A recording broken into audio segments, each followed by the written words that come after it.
When this Hollywood hotshot was at the top of his game in movies like 9.5 Weeks and Angel Heart, he looked like he had it all. For about 3 years, he was the hottest thing on earth. Hollywood loved him. All over the world, men wanted to be him, and women, well, they just wanted him. So why did the 80s favourite bad boy get dumped by Hollywood, and in the process, lose everything he had? People actually say, hey, didn't you used to be in the movies? I go, Jesus Christ. And after a lost decade of punch-ups, extraordinary plastic surgery, and burning every bridge in Tinseltown, can he really make a comeback?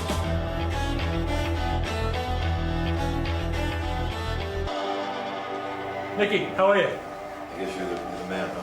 Well, you're the man. I've never felt quite so apprehensive before interviewing anybody, yeah. I said to somebody who knew you, I said, well, what's he like, Mickey Rourke? They said, he's just dangerous. No, that's not, it's just... Do you feel dangerous these days, Mickey? No. I'm okay. I mean, on a scale of probability, what is the chance of you hitting me in this interview? Well, it depends what you say. That's what worries me. Yeah. I love your bar. This is my friend's bar, Socialista. It's where I come to relax. And you just hang out here? Yeah, it's pretty low-key. It's close by, and the guy that owns the place is my best friend. Let's go back to the start, Mickey. Talk to me very quickly about your upbringing. You were born in New York. The exact year appears to be something of a mystery. Well, that's because, you know, like in athletics or the business I'm in, they use that against you, so I don't talk about it. So you've never really revealed your real age? No, but that's something I'm not going to talk to you about either. It's part of movie star mystique, is it? Well, it's like, you know, as soon as a running back in the NFL hits 30 years old, they're over. So they put a stigma on it. So I don't really think it matters. Describe to me your upbringing. How would you describe it? My upbringing. Well, you know, I don't want to beat a dead horse, but let's say if I had a choice of living where I grew up and having to do it all over again, I'd prefer not to have been born at all. Really? How's that sound? Yeah. That sounds quite dramatic. Yeah, well, there's a lot of stuff, a lot of things that went on that I'm not even comfortable talking about. It was just unusual. It was very violent. It was crazy. I mean, you were born in New York, Yeah. and at the age of 7, your mother just took you to Miami. Right. You didn't really know what was going on, but your Right. father was no longer part of part of your life. Sure. And you got a stepfather. Right. And you were abused, you and your brother, through this period. Would that be a fair way of describing No, it? there was craziness going on. But it was violent. It was very violent, yeah. And you were beaten. Well, I started saying this stuff. I don't even want to talk about that. You know, it was the guy. It was a very crazy situation, and it was nutty. I think what he went through as a child was very heavy. He never got over his mother leaving his father and following her mother to Florida, to an area that was very different, and losing his father. Being brought up in a step family with 4 new brothers and a policeman's stepfather was tough on the young Rourke. When he was 7 years old, this was a very sensitive little boy who was wide-eyed and very trusting and not knowing how to protect himself at all. People saying, "Oh, he's a mad drunk or he's a druggie," you know, fuck you. You know, that's a very easy hook to just label you if they don't know the real deal. You know, I lived in a house where my mother turned her head to everything that was going on, and a lot of shit was going on. And, you know, you don't realize it till you're older that, you know, the shit sticks with you. And to the extent that it stuck with me, I had no clue. Growing up in a rough Miami neighborhood had toughened Mickey, and although he loved sport, particularly boxing, he was failing in the classroom. So when he left school in the early 70s, the now streetwise Rourke gravitated towards the lowlifes and petty criminals of South Beach. He may well have joined their ranks permanently had it not been for a sudden whim. At the age of 19, with no other real prospects, he moved to the artistic hub of New York with a vague, uninformed plan to become an actor. Did you see acting as an escape route? Was it something you'd always wanted to do? How would you describe your attraction to the world of acting? I was actually planning on a career in boxing, and I got hurt at a very young age where I had to take a year off because of a couple of concussions, and I kind of segued accidentally into the acting thing, and then I found it kind of interesting. You know, I was living in some hotel in the village, and there was an older man there, and he would give me books to read, and sort of I found the books interesting. Like many aspiring actors, Mickey took cheap rooms at the Hotel Marlton in Greenwich Village, where he was befriended by theatre enthusiast Carl Montgomery. I was the night manager of the Hotel Marlton when Mickey checked in, and he was there for about 3 years during the period when we first really got to know each other quite well. Carl took him to see plays and gave him biographies and books about acting, which Mickey devoured. There's something in my instincts told me that he was going to be one of the finest actors of that period. I really felt that he had the potential, and I never felt that way about anyone else. As you read about it, what did you begin to think about the profession, about Hollywood, about movies? My favorite actors back then were like, you know, Charles Bronson, you know. I didn't know who Marlon Brando was or Montgomery Clift or, really? You know, no, I had no clue. And then this guy would give me these biographies to read and other things, and then I'd go, oh, this is what it's about. Encouraged by friends like Carl Montgomery, Mickey began to apply himself. His dream was to become a member of the Actors Studio, the prestigious home of method acting, famous for introducing the world to movie legends such as Marlon Brando and James Dean. But the ex-Miami Beach bum was far from ready for that. So, for 6 years, he worked 2 or 3 jobs at a time and paid for private tuition with Actors Studio drama coach Sandra Seacat. He wanted private sessions, and he would come for privates and give me a handful of cash. And I found out several years later that sometimes he wouldn't eat for 2 or 3 days in order to pay me. The Actors Studio's method requires students to dig deep into their own emotional experience and relationships. And for his entrance audition, Sandra suggested his most difficult challenge. I had to do a scene where I'm talking to my father, and I couldn't relate to a father because I didn't see mine since I was 6, but I had missed him, you know, and I always had stuff in my head about him. So Sandra said to me, she says, how badly do you want to get into the Actors Studio? And she knew I really wanted to get in there. She says, you're going to have to go find your father. Fuck, you know. So I actually went to find him and found him the day before I did the test. And then I was able to relate to somebody that, other than some kind of beast. I mean, you actually went into a bar. Yeah. And there he was. Yeah. You knew exactly who he was. I went into a restaurant where I remember he and I used to go, at White Castle, and have hamburgers. And he happened to be sitting in the place that I walked in. Amazing. Yeah. I mean, that's a freakish coincidence. Yeah. And how was the first moment of the reunion? I followed him out on the street, and I walked up next to him, and I just stepped down on the curb. And I said, are you so-and-so? And he said, yeah. And I said, well, I'm so-and-so. And he said, oh, I always knew you'd come by one day. Is that what he said? Yeah, and then we went to this bar, and he bought me a dinner, and he had 20 screwdrivers, and he gave me $50, and I left and did my test the next day. Did you ever see him again? No, he died about a year later. He drank himself to death. Stunned by the intensity and honesty of his performance, the audition panel at the Actors Studio inducted the awkward young Rourke immediately. There are some great people there, some great young actors. Yeah. I walked in, I couldn't believe it. I see Al Pacino and, you know, Harvey Keitel and Chris Walken, and I'm going, fuck, this is the place, man. Did you feel suddenly electrified by this? I really did, yeah. And that was thrilling, to have Mickey then to be a member of my artistic home. But I just said one day, film is really important for you. His talent had blossomed in New York, but if Mickey was to become an international movie star, he was going to have to head west. You then make the move to Hollywood. Yeah. Talk me through that. I mean, this is... Yeah, exactly. I mean, in an odd way, everything's sort of going downhill after that. But, I mean, when you were making that move, it must have been, to you at the time, the great dream. Well, my acting teacher forced me to do that because I was still having a hard time walking in and communicating with somebody I didn't know. I'd go in sometimes at casting sessions and there wouldn't be a word said. They go, okay, well, thank you very much, you know? So that process was not easy for me. That's something at the studio. They didn't teach that. They didn't teach the politics. They didn't teach the business side. And I wasn't educated or sophisticated or experienced enough to understand that it was a business and that it was political.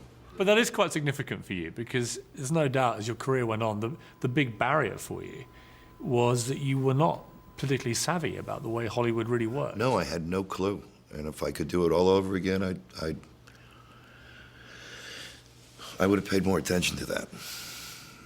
So you touched down on a place that you don't really like, but you realize it's the center of your world. You've got to be there to play. Well, I was bouncing in a transvestite nightclub. I mean, it was like that was my job, you know. And back then, all the transvestites were on this shit called angel dust.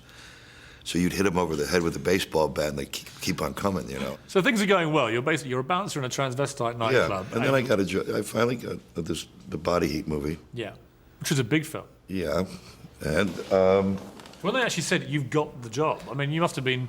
Well, I went in. Yeah, stunned, weren't you? Well, they offered me a certain amount of money, and I said, no, fuck that. I said, I want such and such. And my agent said, Mickey, every young actor in Hollywood wants this part. I said, I still want this much money. He goes, you're working in a transvestite nightclub. I said, I don't give a fuck. And they gave me the extra $500 that I asked for. But by doing that, you would have immediately put their backs up, right? You'd immediately signal yourself as trouble. I think that was the beginning of the end. The beginning was the beginning of the end. You just wouldn't play the game. I wouldn't compromise. Not after now that I could say, after what I had been through, there was no compromising with anybody, under any circumstances. Because of your upbringing? Yeah.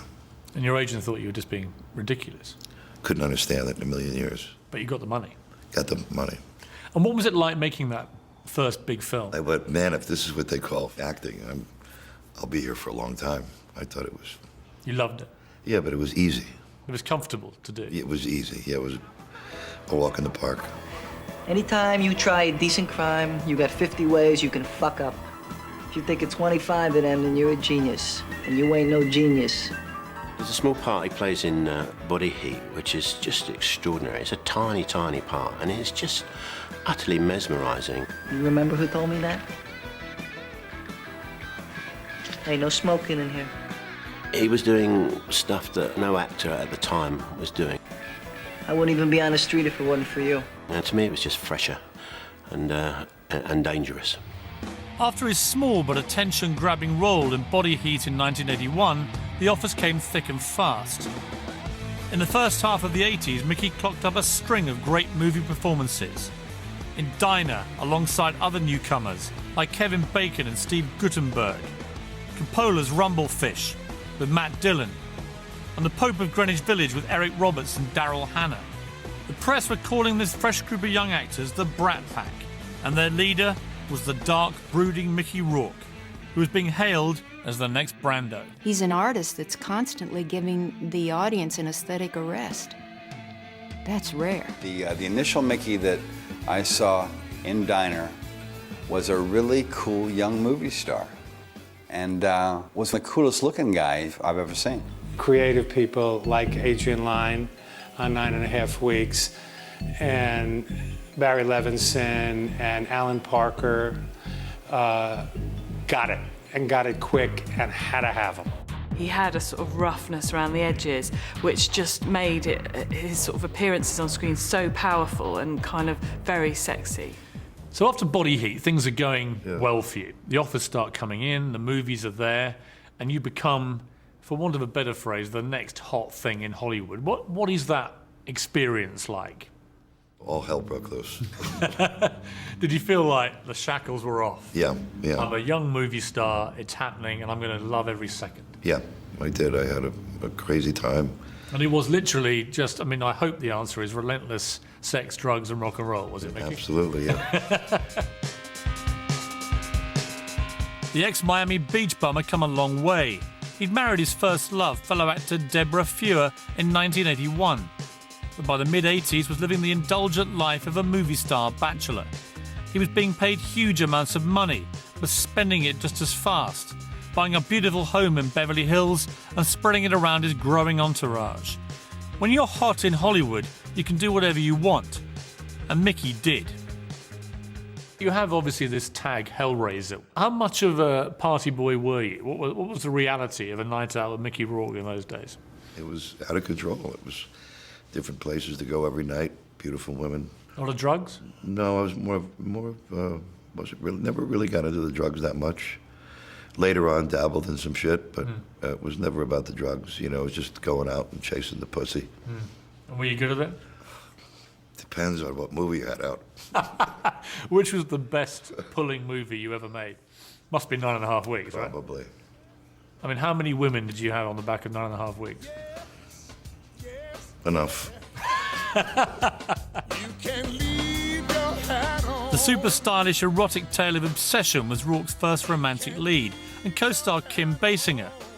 Nudity, explicit sex scenes, featuring a blindfold and the contents of a fridge, prove that strawberries and whipped cream can be used, well, for more than just trifle. That was outrageously sexy and turned him from a sort of indie cool guy student favourite into a housewife's favourite. You know, everyone wanted a piece of Mickey Rourke.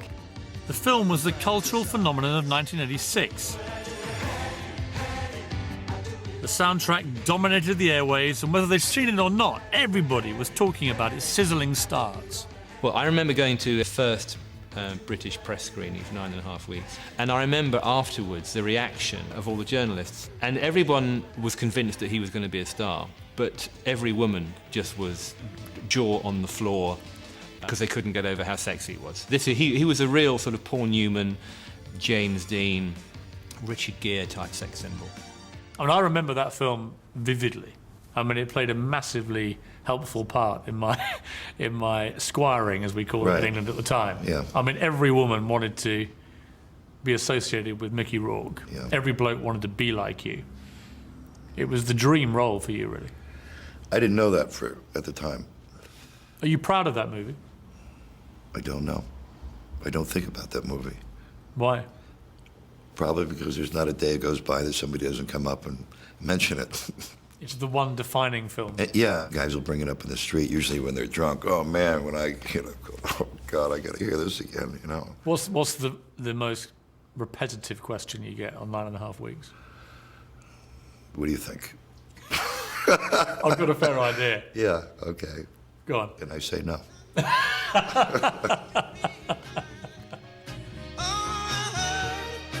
Out of a league of many young hopefuls, it was Mickey Rourke who stood out. It wasn't just his acting ability. Everything about him had a kind of 80s X factor that the media lapped up.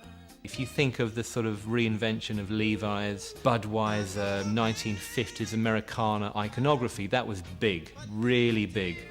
And the industry wanted a sort of face to put to that. And that was Mickey Rourke. Not only was he very sort of acceptable in a sort of Matt Dillon way, he was cute, but he was tough. He was a proper film star. For about 3 years, he was the hottest thing on earth. 339, take one. Mickey followed up 9.5 Weeks with Angel Heart, a movie directed by Sir Alan Parker. When he looks low-key, he's even in control. You know, it's like he makes her a very relaxed set. Acting opposite Robert De Niro. It wasn't like two actors at all. It was like two prize fighters. You know, not a physical jab, but a wisecrack or an ad lib or something. So Mickey was never gonna be beaten in the ring by De Niro because it meant a lot to him. He said, "I want to prove that I'm as good as he is." He used to say it to me every day we did a scene. So you were living the movie star dream. Yeah. Did it feel as good as you hoped it might be? Yeah. But as success came, the anger came, and be more defiant came, and more destructive with demanding, you know. How did that evolve? Easily. It was just there. It just appeared. You felt that it was almost, you come into a very insincere world. Well, it was like I couldn't pick up a check. I couldn't pay for a fucking drink. Everything was thrown in your way. Yeah. And rather than enjoy it, you actually felt resentful because... In the beginning, I did enjoy it, but as time went by, it brought something up in me that I didn't know what it was. And how did it manifest itself in terms of the business, in terms of the movie making? Just an arrogant defiance, and you know, I didn't have any clue about how to handle myself in a responsible, professional way. That all went out the window because I thought I can act, and that's all that counts.